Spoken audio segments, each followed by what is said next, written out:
O sacerdócio católico. O ponto de mira dos ataques protestantes é o Papa e os padres, em síntese, o sacerdócio católico. Para eles, o padre é um homem qualquer, que não possui autoridade nem poderes especiais. Julgam o sacerdócio católico igual ao estado dos seus pastores. A presença do sacerdócio é a prova da divindade de uma religião. A ausência do sacerdócio é a prova da origem humana de uma seita. Só a Igreja Católica possui um sacerdócio real e divino. Os protestantes possuem apenas pastores, por eles nomeados, mas sem missão e sem autoridade divinas. Estudemos esse belo assunto e, diante da luz da Bíblia, cairão as baixas objeções protestantes. São Paulo, na Epístola aos Hebreus, descreve com a profundeza que lhe é peculiar o sacerdócio eterno de Cristo, figurado pelo sacerdócio de Melquisedeque no Antigo Testamento. É um capítulo magistral, que representa um tratado de teologia sobre o assunto. Extraímos apenas os textos principais que vão ao nosso caso. Palavras de São Paulo. Melquisedeque era rei de Salém, sacerdote de Deus Altíssimo. Interpreta-se rei de justiça e também rei de Salém, que é rei de paz. Sem pai, sem mãe, sem genealogia, não tendo princípio de dias, nem fim de vida, mas sendo feito semelhante ao Filho de Deus, permanece sacerdote para sempre. Considera quão grande era este a quem até o patriarca Abraão deu os dízimos dos despojos. E os que entre os filhos de Levi recebem o sacerdócio, têm, segundo a lei, a ordem de tomar o dízimo do povo, isto é, de seus irmãos, conquanto eles também tenham saído dos rins de Abraão. Mas aquele cuja linhagem não é contado entre eles, tomou o dízimo de Abraão e abençoou este que tinha promessas. Ora, sem nenhuma contestação, o menor é abençoado pelo maior. De sorte que, se a perfeição fosse pelo sacerdócio levítico, que necessidade havia de que outro sacerdote se levantasse segundo a ordem de Melquisedeque e não fosse chamado segundo de Arão?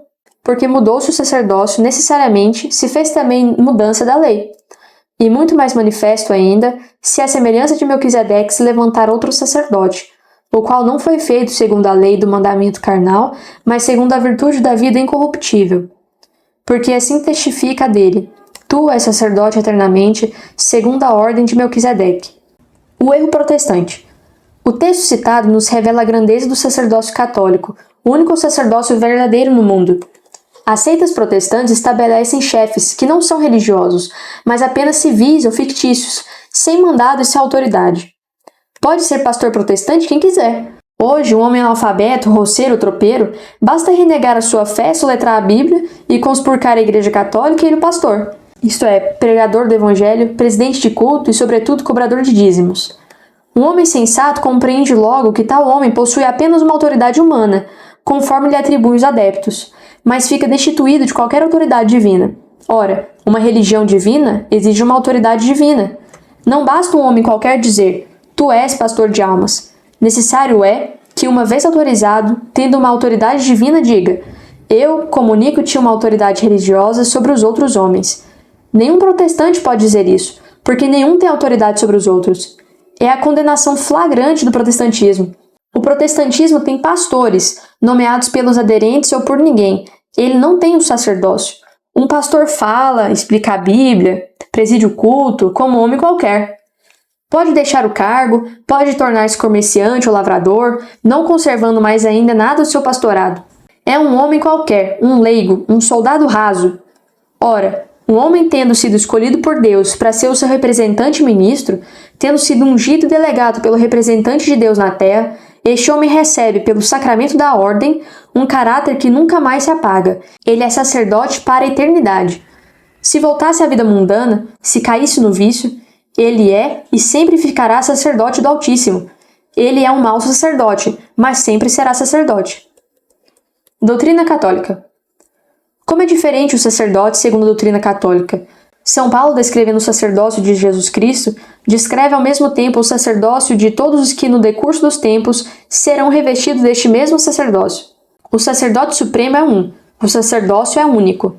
Este sacerdote é o Cristo. Os sacerdotes, seus sucessores, participam desse mesmo e único sacerdócio. Os característicos desse sacerdócio são indicados pelo apóstolo. É sem pai, sem mãe, sem genealogia, semelhante ao Filho de Deus, sacerdote para sempre. Hebreus 7. Este texto indica as 4 grandes exigências do sacerdócio católico. Não ter pai e mãe significa o desprendimento do sacerdote, conforme as palavras do próprio Salvador. Todo aquele que deixar por amor de meu nome casa, irmãos ou irmãs, pai ou mãe, ou a mulher ou os filhos, ou a herdade, receberá o cêntuplo neste mundo e possuirá a vida eterna. Mateus 19. O desapego, a renúncia desse mundo e até a própria família para consagrar-se ao serviço de Deus, eis a primeira virtude que Jesus Cristo exige de seus ministros. O sacerdote católico faz esse sacrifício e, como os apóstolos, deixa tudo para seguir o seu mestre, podendo dizer como São Pedro: Ei-nos aqui, nós deixamos tudo para vos seguir. Mateus 19. O apóstolo ajunta: deve ser sem genealogia. O que quer dizer isso? A genealogia é a linhagem e a origem, a ramificação de uma família. Essa genealogia é composta de uma série ascendente e de uma outra descendente. O homem não pode existir sem série ascendente, pois todo homem é filho de seus pais, mas pode viver sem descendentes, isto é, sem filhos. Essa palavra é, pois, uma indicação de seu afastamento do mundo e indica o estado virginal do sacerdócio e do sacerdote. Inupta et virgo cogitat, quae Domini sunt. O solteiro e a virgem pensam nas coisas de Deus, diz o apóstolo em 1 Coríntios. Separando-se dos seus pais, pelo nome de Deus, e afastando-se do mundo, o sacerdote é bem um homem sem pai e sem mãe. Renunciando ao matrimônio, prometendo guardar a castidade, ele renuncia à genealogia descendente e torna-se pela sua vida pura semelhante ao Filho de Deus, que deixou seu pai para fazer-se homem, para nascer de uma mãe virgem e viver numa pureza sem mácula. Eis que uma virgem conceberá e dará à luz a um filho. Isaías 7. O sacramento da ordem. O texto citado termina pelo cunho próprio do sacerdócio. A separação, o afastamento, a virgindade são qualidades preparatórias indispensáveis para tornar-se semelhante ao Filho de Deus, como diz São Paulo. Falta ainda o sacramento da ordem, para ser sacerdote para sempre, conforme a ordem de Melquisedeque. Sacerdos, dizem os teólogos, vem de sacerdo ou sacradans, ou dando coisas sacras. O sacerdócio não é um ofício transitório, acidental, é um cargo que provém da impressão de um caráter sagrado na alma. E como tal, o sacerdócio é eterno, como eterno é o grande sacerdote, o supremo sacerdote que é Jesus Cristo. Eis, numa frase lapidar, o sacerdócio de Jesus Cristo e o caráter de cada sacerdote católico. Separação dos pais, afastamento do mundo, virgindade de vida, caráter sacerdotal. O sacerdócio levítico, da antiga lei, não tinha essas qualidades. Por isso, era preciso que houvesse outro sacerdócio, diz o apóstolo, em Hebreus 7, não segundo a ordem antiga de Arão, mas segundo a ordem nova de Melquisedeque. Mudou-se o sacerdócio, a lei foi também mudada, Hebreus 7. Era de temor, agora é de amor. Era de imolação de holocaustos, agora é de imolação do próprio Cristo. Já estou farto dos holocaustos de carneiros, diz o Senhor, Isaías 1. Ele entregou-se a si mesmo para nossa salvação, Efésios 5. Este novo sacerdócio não é mais segundo a lei carnal, mas segundo a virtude da vida incorruptível, Hebreus 16. O sacerdote católico, como diz também São João, não nasce nem do sangue, nem da vontade da carne, nem da vontade do homem, mas de Deus, João 1. Estas palavras reproduzem em resumo admiravelmente o texto de São Paulo, repetindo a mesma verdade. Separação dos pais, nascer do sangue. Afastamento do mundo, nascer da carne. Virgindade de vida, nascer do homem. Caráter sacerdotal, nascer de Deus. Assim, conclui o apóstolo, pode-se testificar dele e dizer: Tu és sacerdote eternamente, segundo a ordem de Melquisedeque. Hebreus 7. Convinha-nos tal sumo sacerdote e tais sacerdotes, santo, inocente, imaculado, separado dos pecadores e feito mais sublime que o seio. Hebreus 7. É a mesma gradação com outros termos. Separação dos pais para santificar-se. Afastamento do mundo para conservar-se inocente. Virgindade de vida para ficar imaculado. Caráter sacerdotal, fazendo o homem mais sublime que o céu. Que página admirável de teologia sacerdotal! Comparação. Se compararmos o sacerdócio instituído por Jesus Cristo com esses sublimes caracteres, teremos ideia da grandeza desse sacerdócio, como da sublimidade da vocação e do ministério sacerdotal. E se ao lado dessa divina instituição colocarmos a vida de um pastor protestante, ficamos horrorizados em constatar que esses homens, que se dizem pastores, não possuem nenhum dos característicos indicados pelo apóstolo. O pastor é um homem qualquer, que não se distingue em nada dos correligionários, nem na ciência, nem na piedade, nem na virtude, nem na vida, em nada. A vida de um pastor é um emprego, um ganha-pão, um ofício, como o ofício de tabelião, de apregoador, de vendedor ambulante. O que ele quer é viver e ganhar a vida. Todo o resto são meios. O fim é o cobre, só isso. Faltam-lhe por completo os 4 requisitos exigidos por São Paulo e representados na vida de Melquisedeque. Separação dos pais, não se separa da família, senão por necessidade. Afastamento do mundo, veste e vive como qualquer mortal. Virgindade de vida, casa e recasa, cria filhos e filhas, como qualquer homem casado. Caráter sacerdotal, não possui nenhum, não recebe um sacramento, nem unção, nem missão, nem autoridade, prega a Bíblia porque quer e deixará de pregar quando bem entender, e torna-se de novo um vulgar cidadão. São os antípodas. O sacerdote é de Deus, o pastor é dos homens. O sacerdote vive para Deus, o pastor vive para sua pastora.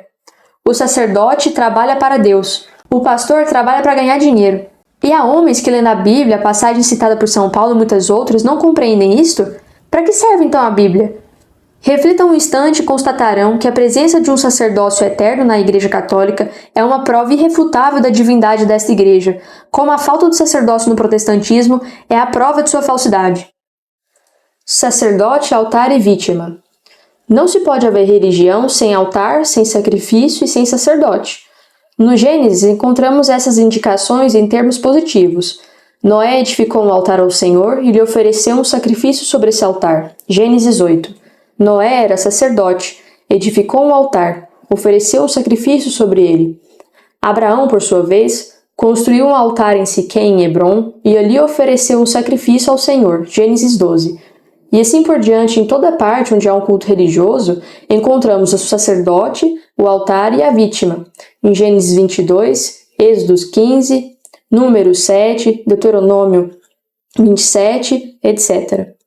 Em toda parte no Antigo, como no Novo Testamento, encontramos com base de todo o culto esses 3 inseparáveis elementos, de um sacerdote, de um altar e de uma vítima. Na Igreja Católica, a única igreja fundada por Jesus Cristo, esses 3 elementos são igualmente a base de todo o seu culto. Há um sacerdócio, instituído pelo próprio Jesus Cristo. Fazei isto em memória de mim, Lucas 22, diz o Salvador aos seus apóstolos, instituindo o sacrifício da missa. Há também um sacrifício. É a função do sacerdote, diz o apóstolo, ou do pontífice, oferecer dons e sacrifícios a Deus. Hebreus 5. Há ainda um altar. Nós temos um altar, diz ainda São Paulo, do qual não podem participar os que servem no tabernáculo. Hebreus 13. O sacerdote é aquele que recebe o sacramento da ordem e é ungido e consagrado sacerdote, segundo a ordem de Melquisedeque, com os 3 caracteres já indicados. O sacrifício é o próprio Jesus Cristo, que, não querendo mais os holocaustos de animais, oferece-se a si mesmo ao Pai Eterno para a salvação dos homens. O altar é o lugar preparado para oferecer esse sacrifício, onde, por indicação divina, deve ser imolada a vítima. O anjo estava diante do altar para oferecer as orações, Apocalipse 8. Se agora olharmos para o culto protestante, não encontramos nenhum desses elementos essenciais. Sacerdote? Não há. Há apenas um leigo que se intitula pastor, mas sem ordenação, sem missão, sem poderes, sem capacidade. Altar não existe. No templo há apenas uma estante e uma Bíblia. Nenhum altar, nenhum incenso, nenhum lugar próprio para sacrifícios. Sacrifício não existe também. Fazer às vezes de uma ceia, onde é servido apenas um pedaço de pão e um copo de vinho, não constitui nenhum sacrifício. É uma ceia, um jantar, o que quiserem, que se pode fazer em casa como na casa de oração, nada mais. Nem sacerdote, nem altar, nem sacrifício, tudo desaparece. E esses pobres protestantes julgam possuir uma religião divina. Julgam e não possuem nada, nem sequer a sombra de uma religião. O profeta tinha anunciado que em toda a parte haveria um sacrifício puro em honra de Deus. Malaquias 1. E a casa de oração protestante aboliu esse sacrifício. É o deserto, a destruição, é a abominação no lugar que deveria ser um lugar santo e que se torna um antro de perdição. Eterit in templo abominatio desolationis. Daniel 9. Pobres de protestantes, reflitam um instante